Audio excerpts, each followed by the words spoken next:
Bulletin का आगाज बड़ी खबर से। इंटेलिजेंस एजेंसीज ने बरवक्त कार्रवाइयां करके बड़ी तबाही से बचा लिया। खुदकुश हमलों का बड़ा नेटवर्क सिक्योरिटी फोर्सेस की पकड़ में आ गया। दहशतगर्द नेटवर्क से अफगान मोबाइल सिम्स, मनशियात और करेंसी बरामद कर ली गई हैं। 19 जनवरी को जमरूद तख्ताबेग चेक पोस्ट पर खुदकुश हमलावर दाखिल हुआ था। हमलावर की फायरिंग से 3 पुलिस एहलकार शहीद हो गए थे। फायरिंग के बाद खुदकुश हमलावर ने खुद को बम से उड़ा लिया।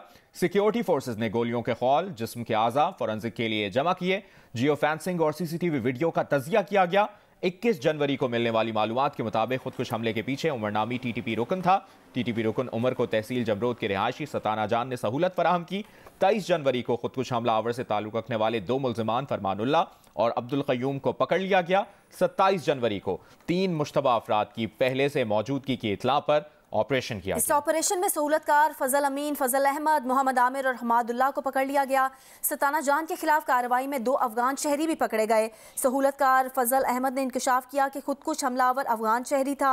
खुदकुश हमलावर को सताना जान पाकिस्तान लेकर आया। सताना जान ने खुदकुश हमलावर को हथियार और खुदकुश जैकेट भी फराहम की। सहूलतकार फजल अहमद ने 18 जनवरी को अपने मोबाइल से जाए वक़ुआ की तस्वीर ली। सताना जान कलदम टीटीपी शिमाली वजीरिस्तान को चला रहा था। सताना जान छुपने के लिए 4 मकानात का इस्तेमाल कर रहा था। यही मकान खुदकुश हमलों के लिए इस्तेमाल होते थे।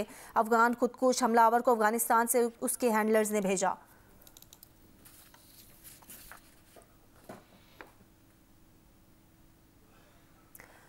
और अहम खबर ये भी है कि अबूधाबी में मरियम नवाज़ की अबूधाबी से लाहौर रवानगी में ताख़ीर सामने आ रही है। तैयारे में मेडिकल इमरजेंसी हो गई है। एक मुसाफिर के दिल में दर्द उठा है। मेडिकल टीम मुआयने के लिए जहाज़ में दाखिल हो गई है। तफसील जानते हैं नुमाइंदा जियो न्यूज़ सिब्ते आरिफ से। सिब्ते, कितना डिले होगा अब इस फ्लाइट की रवानगी में? जी, जैसा कि आपने बताया कि यहाँ पर अबूधाबी से लाहौर के लिए परवाज तैयार थी। जो यहाँ मुस्लिम लीग की सीनियर रहनुमा मरियम नवाज और मुताबिक कारकुनों को लेकर लाहौर रवाना होने वाली थी। जहाज ने जैसी टैक्सी करना शुरू किया तो एक मुसाफिर का जो बताया जा रहा है मोहम्मद हारून उनका नाम है, उनको दिल में तकलीफ हुई तो जिसकी वजह से जहाज को दोबारा पार कर दिया गया है। इमरजेंसी टीम को बुला लिया गया है जहाज में और वह अभी मुसाफिर का मुआयना कर रहे हैं और उसके बाद ही यहाँ पर बताया जाएगा कि जहाज कितने बजे लाहौर के लिए रवाना होगा। सिब्ते आरिफ आपसे मजीद तफसील भी लेते रहेंगे।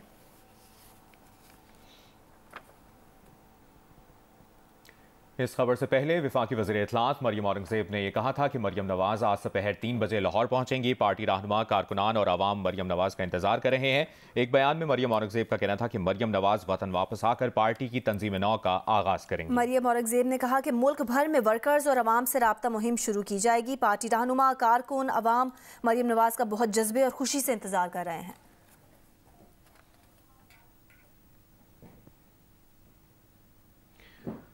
मुस्लिम लीग नून लाहौर की तरफ से मरियम नवाज के इस्तकबाल की कैसी तैयारियां की जा रही हैं, ये बता रहे हैं नुमाइंदा जियो न्यूज़ उस्मान भट्टी। जी, पाकिस्तान मुस्लिम नून की रहनुमा मरियम नवाज शरीफ आज लाहौर एयरपोर्ट तकरीबन 3 बजे पहुंचेंगी। मैं इस वक्त लाहौर एयरपोर्ट पर मौजूद हूं। लाहौर एयरपोर्ट के बिल्कुल करीब ही जो है इस्तकबालिया कैंप लगाया गया है। आप देख सकें कि यहाँ पर जो इंतजामात हैं वो कर लिए गए हैं, फ्लैक्सेस लगाई गई हैं और कारकुनों की अभी आमद का सिलसिला शुरू तो नहीं हुआ। तकरीबन 2 बजे कारकुनों को टाइम दिया गया है कि वो यहाँ पर लाहौर एयरपोर्ट मरियम नवाज के इस्तकबाल के लिए पहुँचें। हमारे ज़राए के मुताबिक जो मुस्लिम नून के सीनियर रहनुमा हैं, जो MNAs हैं, वो अपने काफिलों के हमरा यहाँ पर पहुँचेंगे।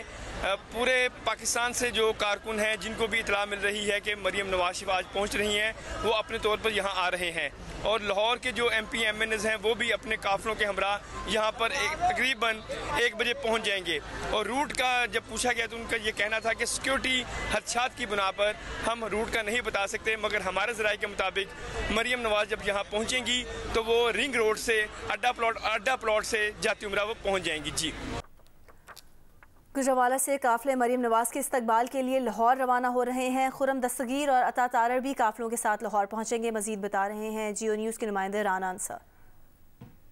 जी मरियम नवाज शरीफ मुस्लिम लीग नून की चीफ ऑर्गेनाइज़र बनने के बाद लंदन से आज लाहौर पहुंच रही हैं। लाहौर समेत दूसरे शहरों में जहां मरियम नवाज शरीफ के इस्तकबाल की तैयारियां की जा रही हैं, वहीं गुजरांवाला में भी मुस्लिम लीग नून के कारकुन बड़े पुरजोश नज़र आ रहे हैं। गुजरांवाला के तमाम कौमी और सूबाई असम्बली के जो हल्के हैं वहाँ से लीगी रहनुमा अपने अपने कारकुनों को लेकर लाहौर रवाना हो रहे हैं। गुजरांवाला से आज 2 बड़े काफिले लाहौर रवाना होंगे। गुजरांवाला शहर से वफाकी वज़ीर खुर्रम दस्तगीर की क़यादत में कारकुन जमा हो रहे हैं। इसी तरह गखड़ मंडी से मुआवने खसूसी वज़ीर आज़म अता तारड़ की क़यादत में नून लीग के कारकुन जमा हैं। कुछ देर बाद काफिले यहाँ से लाहौर रवाना होंगे। और उकाड़ा से भी ये अपडेट है कि मरियम नवाज के इस्तकबाल के लिए जुगनू मोहसिन कारकुनों के हमरा लाहौर रवाना हो गई हैं। उकाड़ा से मरियम नवाज के इस्तकबाल के लिए जुगनू मोहसिन कारकुनों के हमरा लाहौर रवाना हुई हैं।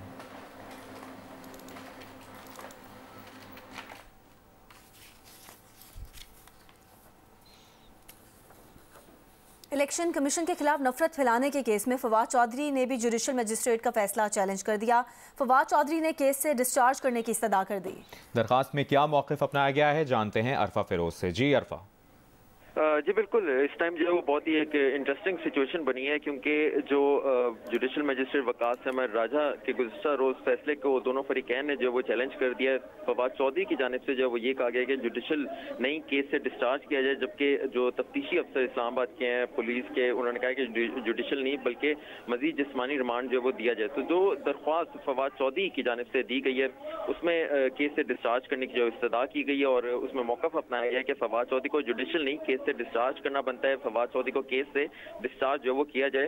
तो सेशन जज ताहिर महमूद खान ने प्रोसिक्यूटर और इलेक्शन कमीशन को इस टाइम जो नोटिस जारी कर दिया। अब से कुछ देर बाद जो है फवाद चौधरी को इस्लामाबाद की जिले कचहरी लाया जाएगा। सिक्योरिटी जो वो यहाँ सख्त कर दी गई है और डयाला जेल से फवाद चौधरी को जो इस्लामाबाद कचहरी है यहाँ लाया जाएगा और सेशन जो जज हैं वो केस की जो समाअत करेंगे। जी ठीक है अरफा, बहुत शुक्रिया तफसील देने के लिए। पाकिस्तान का किसी सूरत से इंतास मुआहदे में नजरसानी की इजाज़त ना देने का फैसला सामने आया। किशनगंगा और रतले हाइड्रो पावर प्रोजेक्ट मंसूबों पर आलमी बैंक की सालसी अदालत में केस कमज़ोर होने पर भारत की आए बाएशाएँ मौसर दिफा की गैर मौजूदगी में नजर आती वाज़ेह शिकस्त देकर भारत की फिर भागने की तैयारी। तफसील जानते हैं ज़रमीन ज़हरा से। ज़रमीन, मुआहदे में नजरसानी की इजाज़त अब ना देने का फैसला किया है पाकिस्तान ने।